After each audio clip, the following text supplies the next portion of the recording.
I was locking up the bay at the shop Tuesday night, grease still under my nails, when my phone lit up. It was Lacey. "Hey," she said, too chipper. "So, about tonight, can you maybe skip the show?" I paused mid-step, keys in hand. "Skip it?" Thought this was the big gig. She laughed, all fake light. "Yeah, it is, but it's a more of an industry thing. Kind of a showcase. Might feel weird for you." "Weird how?"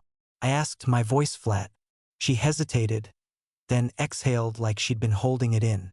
"Jay's playing bass tonight. He joined a few months ago. I meant to tell you, it just slipped." There it was. Jay, her ex, the one she swore was ancient history. Suddenly he's in the band. And I'm only hearing now? "You okay?" I asked. She was too quiet. "Yeah, it's a different vibe now, you know? I didn't want you to feel awkward. He and I are cool, strictly music. It's not a big deal." Her tone was too measured, too damn clean, like she'd practiced every word. I leaned against the truck, watching the last of the guys pull out of the lot. "Yeah, no problem. Do your thing. You're not upset?" she asked. "Not at all. Kill it out there." She sighed, relieved. "Thanks, babe. I'll see you later tonight. Okay?" "Sure." She hung up. That was it. No apology, no offer to explain more. Just a quick dump off and bounce. But she forgot one thing. Her band just got picked up by Deep South Records. And last week, that label signed a new regional partner, a production company where I just became head of talent scouting. They didn't know that yet. Neither did she. I stared at my phone, jaw tight.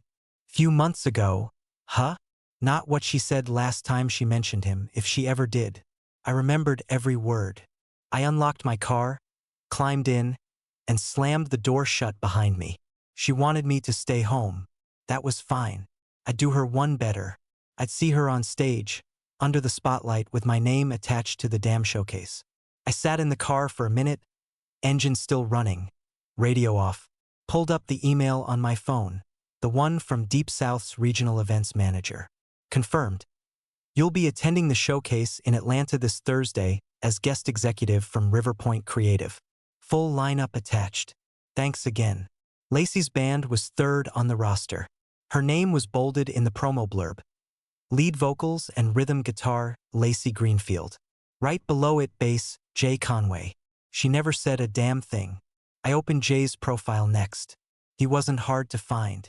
Every third musician in the Southeast has the same recycled headshot and a braggy little link tree. According to his own posts, he joined Lacey's band 4 months ago. Not a few. That wasn't a slip. That was a lie dressed up in casual wording. I dug into the internal records we got from the label. Press kit, roster breakdown, early contract drafts. There it was in black and white. Jay Conway listed on songwriting credits for 3 tracks. One of them was a new single. He and Lacey were the only names attached to it. You don't co-write that much music with someone unless you're spending time together. Long time. Intimate time. I shut off the engine, went inside the house, and dropped my keys in the bowl by the door. Upstairs was quiet. I figured she was still getting ready. A few minutes later, I heard her footsteps, light and slow. She came down wearing her short gray robe, hair damp from the shower, like nothing was off. "Hey," she said, heading for the kitchen. "I made some tea. You want any?" "I'm good." She poured herself a cup, leaned against the counter. "Tonight's a big one. I'm kinda nervous." I looked at her, kept my tone flat. "Industry night, right? Label folks and press. Yeah, it's supposed to be a huge break moment." She took a sip and smiled. "I just hope the vibe's good." I nodded. Let her talk. Let her keep painting the picture she thought I hadn't already seen. "You sure you're okay with not coming?" she asked. "Totally. I've got stuff to catch up on here. You should focus." She looked relieved again, like she'd dodged something. "Thanks for understanding." "Really?" I glanced at the clock. She had about 20 minutes before she'd need to leave if she wanted to beat the pre-show check-in rush. "Need help loading gear?" I asked. She shook her head. "Jay's grabbing the amps from storage. We're all carpooling in the van." "Of course you are." She walked over, kissed me on the cheek and said, "I'll text you after the set, okay? Sounds good." She disappeared back upstairs to finish getting ready. I waited until I heard the blow dryer click on, then went straight to the office and opened my laptop. I wasn't just showing up to this gig. I was walking in as the guy with the clipboard, the one whose opinion shapes contracts, tours, exposure. Lacey didn't just lie. She tried to cut me out of something I helped support since day one. I paid for studio time, for strings and new mics. For that van they're now loading up with Jay's hands all over it. She wanted secrets? Fine. I'd let her keep hers, for now. But I was coming to the show. Not as her boyfriend. Not as the guy who bought cables and clapped from the crowd. I was coming as the one name that had changed the conversation the second it got spoken into a mic. And I was making damn sure I had the best seat in the house. The next morning, I got up before the alarm. Didn't sleep much. Too much running through my head.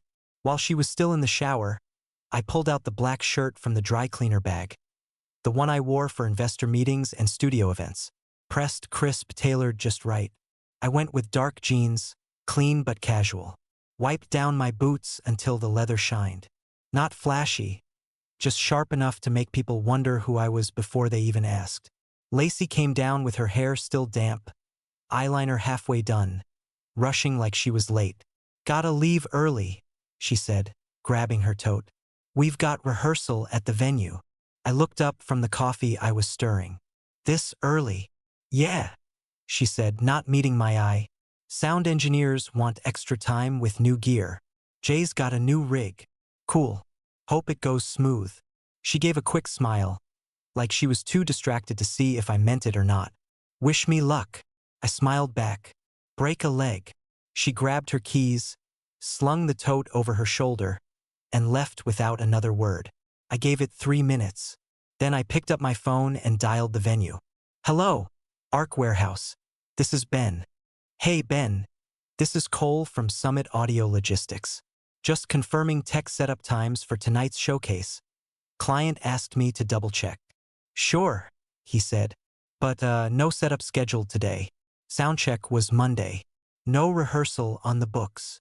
"You sure?" "Positive. We've got private access starting 6, doors at 7. Bands just arrive ready." I thanked him and hung up. So that's how it was gonna be. I went into full prep mode. First, I pulled up the original event email. Confirmed my name was listed in the exec seating, right-hand side of the VIP balcony. Full access. Spotlight cues were scheduled right after Lacey's band played. I flagged the production team's contact, double-checked everything was locked in. My name, my title, my role. Then I printed a backup copy of the invite and laminated it, just in case anyone at the door tried to get cute. By noon, I'd packed my laptop, business cards, contract templates, standard scout stuff. Nothing that said boyfriend. Everything that screamed decision maker. I called a contact at Deep South, casual tone, all business. "See you tonight. Looking forward to reviewing the talent." He said, "We've got some good ones. Couple standouts. Third band's getting buzz already." "Yeah," I asked, keeping it dry. "Female-fronted group. Energy's high. They've got a cool sound." "Bet they do." I checked the time. She'd probably be grabbing lunch with her little crew right about then. Laughing, maybe sitting next to Jay, spinning whatever version of the truth helped her sleep. Didn't matter. I had no plans to interrupt. Not until the lights were hot and the stage was live. I put on my blazer, slid the invite into the inner pocket, and went to the mirror for one final look. Everything about me was tight, clean, deliberate. I didn't look like a jealous husband. I looked like a man who made decisions that stuck. 15 minutes past call time was the sweet spot. Not late, not early, just enough to miss openers, just in time for the buzz to build. Let her think she'd gotten away with it. Let the nerves settle, the ego bloom. Then let the spotlight land hard. I grabbed my keys and locked the front door behind me. Tonight wasn't about revenge. It was about control. And I was taking mine back. I pulled up 15 minutes after showtime, right on schedule. The warehouse was lit like a damn movie set. Huge uplighting rigs bouncing off exposed brick, branded banners draped from the rafters. A red carpet was roped off to one side, mostly ignored, but the camera flashes still popped every few seconds. Inside, the place buzzed. Full crowd. You could tell who mattered by the shoes, suede Chelseas, designer sneakers, snakeskin boots. Agents leaning in close, whispering. PR kids with clipboards pretending to be calm. Managers watching everything but not reacting to anything. I walked in through the back entrance. Flashed my laminate to the girl at check-in. She barely glanced at it before radioing the event manager. A short guy in a headset came jogging over. "Mr. Talcott? You're with Riverpoint, right? That's me. We're so glad you could make it. Let me walk you up." He led me through a narrow staircase off the sidewall. Black metal rails, chipped paint, half-lit bulbs. No fancy treatment, just raw utility. The kind of thing they'd call gritty charm in the press release. We reached the VIP balcony. Wide open view of the stage. Padded seats along the rail. A bottle of water and a program sat on the table with my name card propped beside it. "Anything you need tonight, just flag me," the manager said, giving a nod before heading back down. I stood there, hands in my pockets, watching the band on stage. Lacey was mid-verse, mic tight in her grip, foot propped on the monitor. Hair curled and wild, makeup darker than usual. She wore a black corset top, tight leather pants, heels that made her legs look longer than they were. Bold. Way too bold for a label showcase. She wasn't dressing for execs. She was performing for attention. Jay was right behind her on bass. Black tee, silver chain, just enough sweat to look like he gave a damn. He leaned in between lines, grinning. She laughed into the mic, didn't miss a beat. They looked too damn comfortable. The way he kept sliding in close, how her eyes flicked over to him on certain lines. I'd seen that chemistry before. Back when they used to date, back when she swore it was over. Said he'd moved to Nashville. Said they hadn't talked in years. And yet here they were. Grinning, vibing, putting on a little two-person show in front of 200 people and a dozen industry gatekeepers. I didn't move from the rail. Didn't blink. Just watched. Took in every look, every note, every shared smirk like it was data. Their set wasn't bad. Tight, clean transitions. She hit her vocals strong. Jay's backing harmonies were dialed in. Too dialed in. This wasn't just a recent musical partnership. This had mileage on it. Time. Rehearsal. Intimacy. I reached for the program and flipped to their page. Her band's name bolded across the top. A little blurb about their Southern grit meets alt-rock sound. Quotes about creative evolution. New lineup, new edge. Yeah. New edge, all right. My seat was perfect. Centered. Clear line to the stage. I could see every twitch of Lacey's jaw, every flick of her eyes toward the crowd, scanning faces. She hadn't spotted me yet. Not up here. Not under the low balcony lights. I stayed standing. Let them feel the stage. Let them believe they were in the clear. It wouldn't last long. Their last song ended on a sharp cymbal crash, bass still ringing. Lacey threw a fist in the air, smiling wide, breathing heavy like she just ran 5 miles.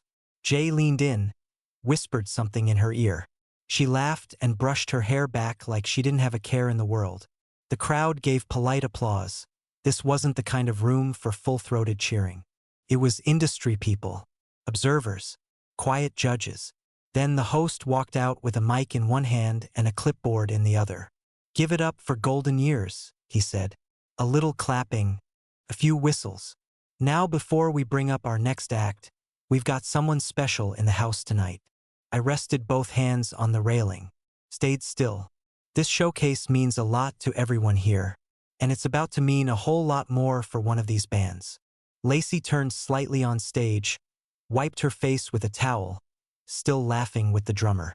"Tonight," the host said, "we're joined by the new head of talent scouting for Deep South Records, in partnership with Riverpoint Creative." That got heads turning. People whispered. Phones lifted. Even the stage crew looked up. I waited. He's here scouting regional acts, and trust me, he's got the power to move careers overnight. Lacey turned to face the crowd, towel still in hand. The host lifted his arm. "Put your hands together for Cole Talcott." Spotlight swung hard and clean onto the balcony. I stood. Applause broke out. Polite, curious, professional. A few people stood near the rail to get a better look. But all I saw was Lacey. Her jaw tightened, smile gone, eyes wide and locked on me. Her entire face froze like she got slapped mid-performance. Jay looked up after her, following her line of sight. Then he saw me. His smirk vanished. He leaned toward her again, but she didn't react, didn't blink, didn't move. I gave the crowd a small wave. Cool, calm. I didn't smile. I didn't need to. Then I turned and headed for the stairs. The air shifted as I walked. People stepped back slightly, not sure if they should say something. A few whispered my name like they weren't sure they heard it right. I moved through them like a knife through butter. Each step down the narrow staircase landed sharp. Not rushed, not hesitant, just steady, focused, like I was descending to take what was already mine. Below, the band was half-packed. Lacey stood at the edge of the stage, hands still clenching the towel, eyes never leaving the stairs. Jay stayed back near the amp stack, his bass slung low. He looked like he wanted to say something. Maybe explain, maybe lie, but couldn't find the words. I didn't look at him. Didn't need to. This wasn't his moment. This was hers. And mine. I reached the floor, shook hands with one of the showcase coordinators, then nodded toward the band like I'd never met them before in my life. People were watching. Phones were up. It was all happening live, no edits, no hiding, no backpedaling. She'd brought this into the industry world. So I met her there, right in the middle of the damn stage lights. Backstage smelled like sweat, beer, and cheap cologne. The hallway buzzed with voices, crew, label assistants, some techs dragging cables. I followed the coordinator past a half-closed door until he stopped just outside the green room. He cleared his throat. Everyone. This is Cole Talcott, River Point Creative. Heads turned. Lacey's band was clustered around a folding table stacked with water bottles and half-eaten pizza. Lacey stood front and center, arms crossed tight over her chest. Her smile looked pasted on. Jay was leaning against the wall, one boot up, arms relaxed.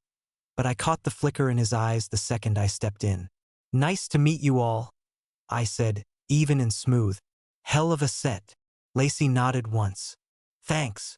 Her voice cracked a little. Nobody else seemed to notice. The drummer introduced himself, followed by the keyboardist. I shook their hands, polite but distant. Then I turned to Jay. He stuck his hand out. I took it. Firm grip, no rush. "Jay, right?" I asked. He nodded. "Yeah, thanks for coming out." "Of course. You guys sounded tight up there. Especially you and Lacey. Great on-stage chemistry." Jay didn't answer. He just let go and stepped back. Lacey's mouth opened like she wanted to say something, but nothing came out. Before anyone else could speak, I turned to the manager and said, "You mind if I borrow your frontwoman for a minute?" He stepped aside like he couldn't get out of the way fast enough. Lacey followed me down the hallway, away from the noise. I stopped near a rack of mic stands, under a flickering fluorescent light. "Why didn't you tell me you were involved with Deep South?" she asked, voice low, defensive. I didn't blink. "Why didn't you tell me you were seeing Jay again?" She flinched like I'd slapped her. "I'm not," she started but stopped. Eyes darted. "It's not what you think." "You sure?" I asked. "Because I've got records showing 4 months of co-writing. His gear in your tour van. Shared hotel rooms. Rehearsals that don't exist." Her jaw clenched. "I didn't plan it like this." "You didn't have to," I said. "You just had to keep lying and hope I stayed stupid. I didn't want to ruin things. But you did." Her breath caught in her throat. She looked around like she was checking if anyone could hear us. There was no one. "I thought I could handle it," she said finally. "Keep it separate. Business, personal." "Don't do that," I cut in. "Don't act like this is some scheduling conflict. You made choices. Every day. With him. Behind my back." Her shoulders dropped. The weight of it finally landed on her face. "This isn't just about the label, is it?" she asked. "No," I said. "It's about respect. Truth. All the stuff you ran out of months ago. She looked down at her boots. I didn't expect this. You being here. You seeing it. That's the part that stings, huh? I said. That I saw it. Not that you did it. She didn't argue. Didn't deny. That told me everything. I stepped back. Get your story straight. From here on out, we're not a couple backstage. We're names on contracts. Is that it? She whispered. I looked her straight in the eye. For now. Then I turned and walked away. I didn't head back into the green room. I veered right, toward the rear hallway behind the merch tables. Dim light, cold concrete, and one busted vending machine humming in the corner. I waited by the exit door until I saw Jay slip out, talking with one of the other guys from the band. I caught his eye. Jay, got a minute? He hesitated, looked back toward the others, then gave a short nod. I motioned to a bench tucked against the wall. We sat down. He leaned forward, elbows on his knees like he was bracing for some awkward pep talk. I didn't drag it out. You're leaving the band. Tonight. He blinked. What? You're going to tell them it's personal. Burnout. Creative differences. Doesn't matter. You walk away. Clean. And stay out of it moving forward. He straightened up. Come on, man. No. I cut him off. Don't waste time pretending you're surprised. He looked at the floor. You don't have that kind of say. I tilted my head. Don't I? Silence. I work with every major venue between here and Tallahassee, I said. Every regional press outlet that matters. Every booking agency that sends out tour buses in the Southeast. He didn't argue. You want to keep playing bass in bar bands and writing SoundCloud singles? Be my guest. But if you think you're going to ride this project into anything real, with me standing in the A&R booth, you're kidding yourself. He shifted uncomfortably. This isn't just me, man. Lacey. Lacey made her choices. I'm dealing with you.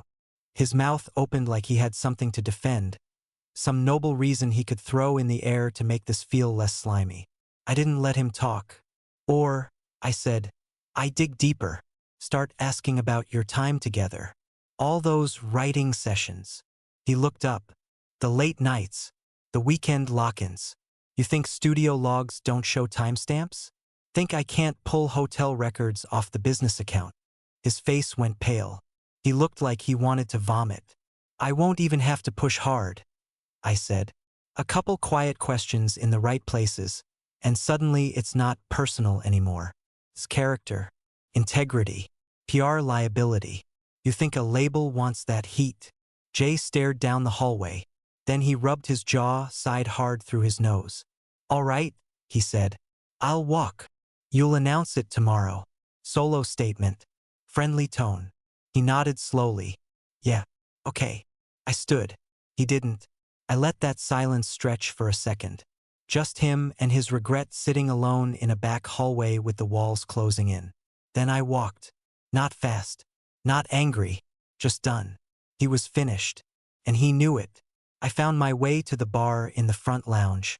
Away from the stage and the green room chaos. The energy out there was all fake praise and business cards, and I wanted no part of it. I took a seat on the end stool, ordered a club soda with lime, and kept my back to the crowd. Didn't take long. Lacey spotted me and walked over, eyes locked in. No smile. No act. We need to talk, she said. I gave a short nod, finished my drink, and followed her to a corner booth near the back wall. Quiet, low lighting, no one else around. She sat first. I slid in across from her. Her voice was tight. How long have you known? I leaned forward, both elbows on the table. I knew the second you said, a few months, like it wasn't 4. I knew when you called the night before and sounded rehearsed. I knew when you lied about rehearsal today. She looked down. Her hands fidgeted with a napkin. I checked the lineup. I checked the paperwork. I saw the songwriting credits. She looked up then, eyes sharp.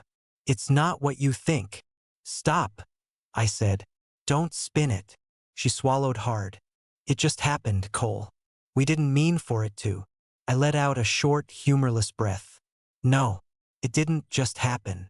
That's not how this works. Her jaw tensed. You made a choice, I said. Every day. You made it when you didn't tell me.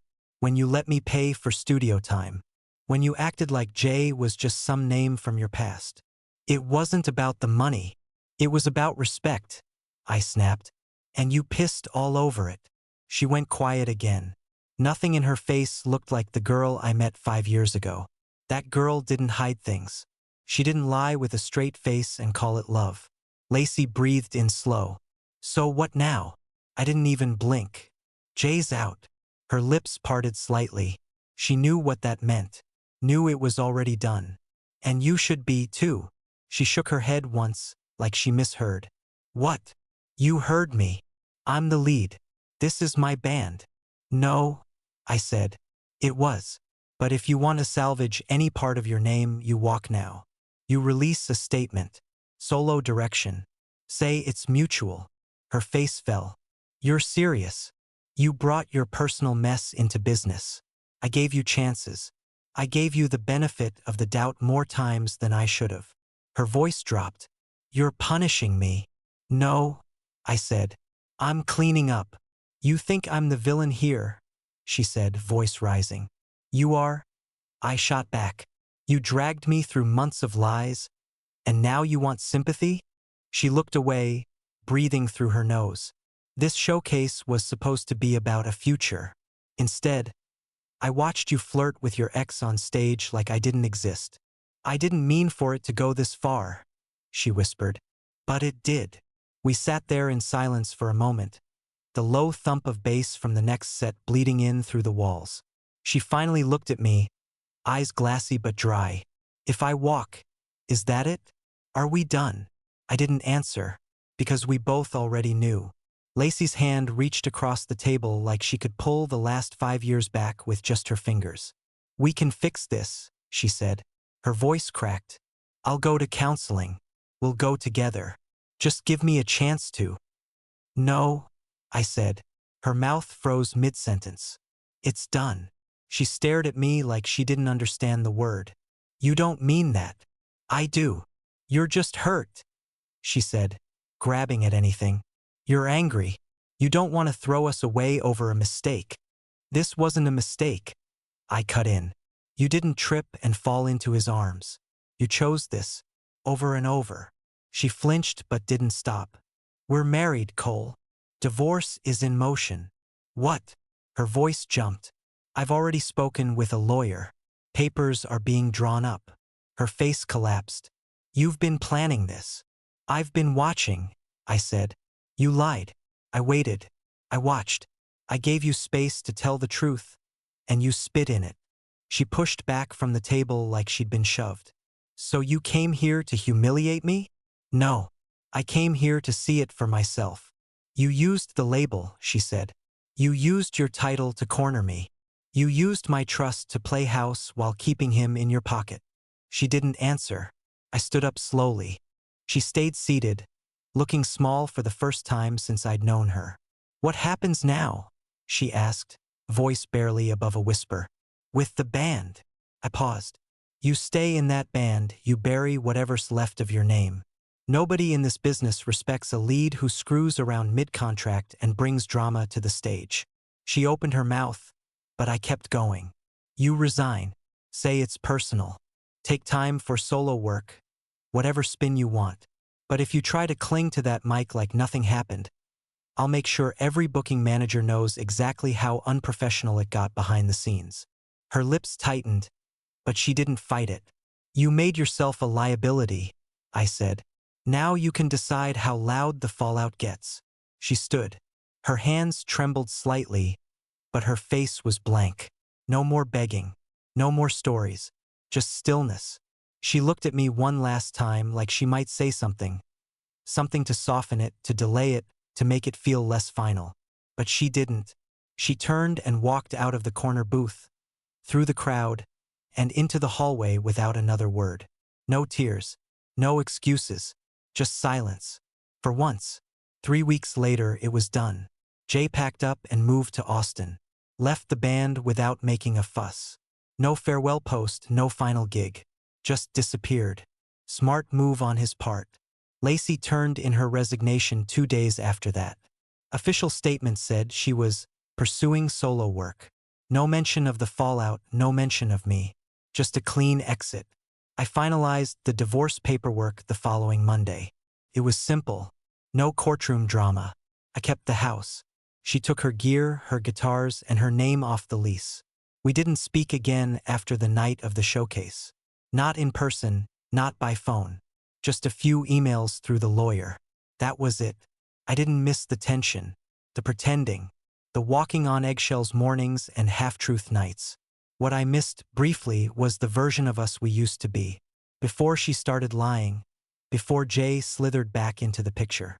But I never once wished I had let it slide. At the label, things picked up fast. My team landed 3 new signings off that same showcase. One of them already charted on Spotify's regional rock list. The higher-ups took notice, gave me a bigger office. Now I sit in it most nights after hours, lights low, river view through the glass. I've got a bottle of rye in the drawer, a full wall of soundproofing and quiet. I look out at the water and think about how fast everything shifted. And how right it was. She made her choices. I made mine. No regrets.